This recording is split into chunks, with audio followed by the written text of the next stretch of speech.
Welcome back, brothers and sisters. I am Braden. This is Langley Outdoors Academy, and thank you for stopping by. All right, guys, on this episode of the Bullet Points this morning, we have got to go down to the state of Florida.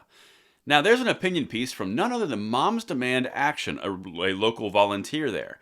I've got to hit this piece because of a few different reasons. One, they misquote some studies and make it sound worse than it is.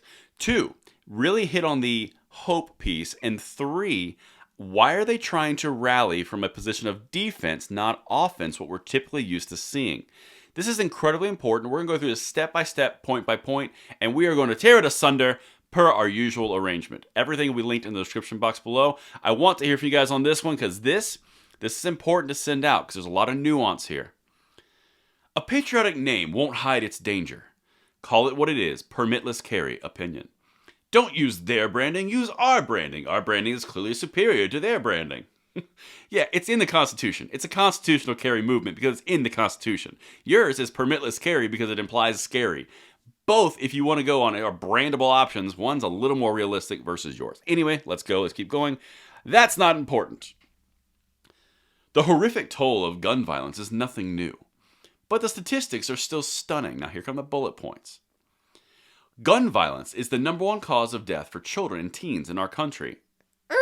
All right, they're going to the Annals of Journal of Medicine, or Annals of Medicine, whatever. It was a study from one of those journals, okay? I did a video on it.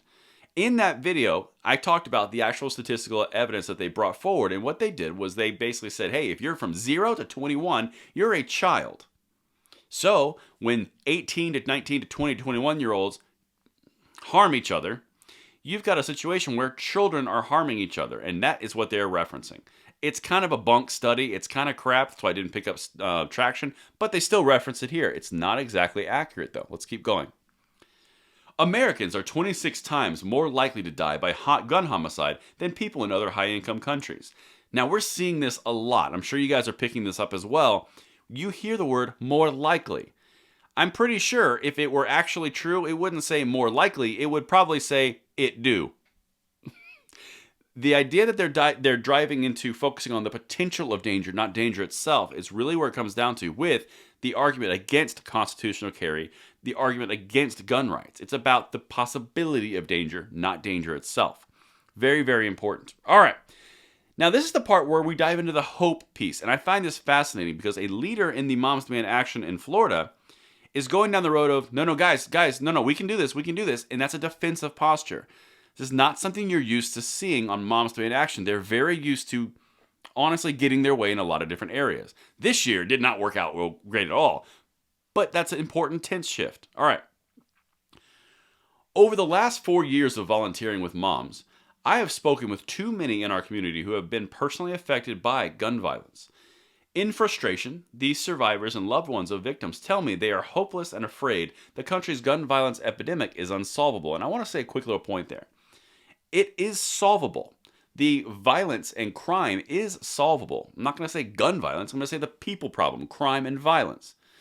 It's solvable by getting them off the streets by actually enforcing existing laws. It's solvable by allowing citizens to protect themselves. On this channel, we document consistently when people are defending themselves all the time across the country, utilizing the Second Amendment rights. In the CDC's website itself, it says up between 60,000 to 2 million defensive uses of firearms per year. We want to solve it just like everyone else does, only we aren't throwing our Second Amendment rights on the sacrificial altar of safety. That's really important to understand that distinction. Let's keep going. My response is that it's not hopeless. Even though it seems as though nothing has changed, we are making progress state by state on issues like secure gun storage. Well, New Mexico, that didn't work out. That failed this year.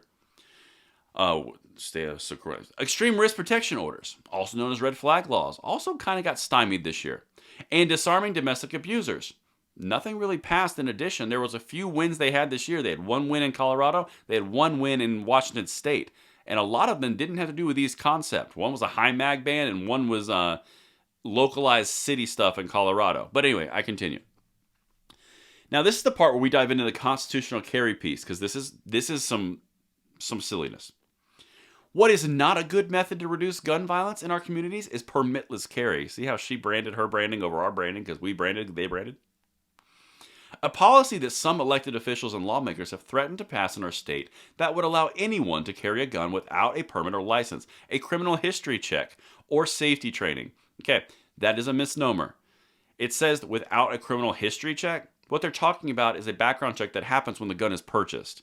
So the idea that you can have guns, people with guns without background checks, false. Not correct. Let's continue. Not even worth continuing on that point. It's a silly point. Let's be clear. There is no such thing as constitutional carry. That's a marketing term the gun lobby and beholden politicians use to make permitless carry sound legitimate and less dangerous than it really is. Again, that branding is bad. It's ridiculous. My branding is clearly superior. Anyway, let's keep going. This last piece is where they actually start bringing out statistics, and this is where they can get picked apart pretty easy. Florida's law enforcement community is nearly unanimous in its opposition to permissive gun laws for obvious reasons. That's not exactly accurate.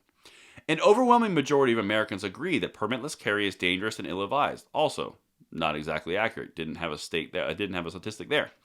Nearly 90% believe a permit should be required before carrying a concealed gun in public. No polling cited, just saying it.